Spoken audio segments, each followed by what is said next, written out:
पुण्यामध्ये पायाभूत सुविधांसाठी 2 दिवसीय कार्यशाळा आयोजित करण्यात आली आणि यात सगळ्या अधिकाऱ्यांना मार्गदर्शन लाभणार आहे।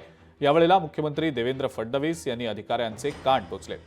इन्फ्रास्ट्रक्चर एकूण प्रकल्पांपैकी महाराष्ट्रात 49% प्रकल्प सुरू आहेत, मात्र 40% प्रकल्प हे पूर्ण झालेले नाहीत। त्यामुळे नंबरमध्ये केवळ नंबर 1 येणं महत्त्वाचं नाही, तर ते पूर्ण करणं सुद्धा महत्त्वाचं आहे, असं मुख्यमंत्र्यांनी म्हटलंय। या संदर्भात उपमुख्यमंत्री अजित पवार यांनी सुद्धा प्रतिक्रिया दिली आहे।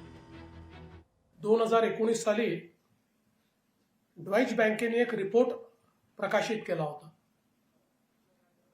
आणि त्या रिपोर्टमध्ये त्यांनी असं म्हटलं होतं की भारतामध्ये जेवढे बिग तिकीट इन्फ्रास्ट्रक्चर प्रोजेक्ट चालले आहेत त्यापैकी 49% प्रोजेक्ट एकट्या महाराष्ट्रात चालले आहेत। पण आज जेव्हा 2025 मध्ये मी मागे वळून पाहतो त्यावेळी त्या 2019चे 40% प्रोजेक्ट आजही पूर्ण झालेले नाही मला पाहायला मिळतं।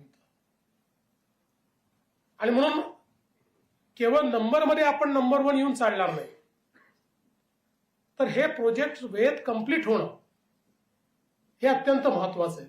या 10 वर्षामध्ये आपला अनुभव फार समृद्ध झालेला आहे, कारण इतक्या वेगवेगळ्या प्रकारचे प्रोजेक्ट्स आपण महाराष्ट्रामध्ये केले आणि म्हणून एक मोठा समृद्ध अनुभव आपल्याकडे।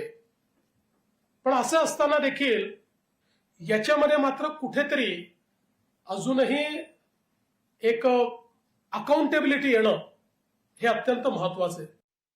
अलीकडच्या काळात पूर्वी असं नव्हतं, पण अलीकडच्या काळात ते लोकप्रतिनिधींचा पण विरोध व्हायला लागलेला आहे।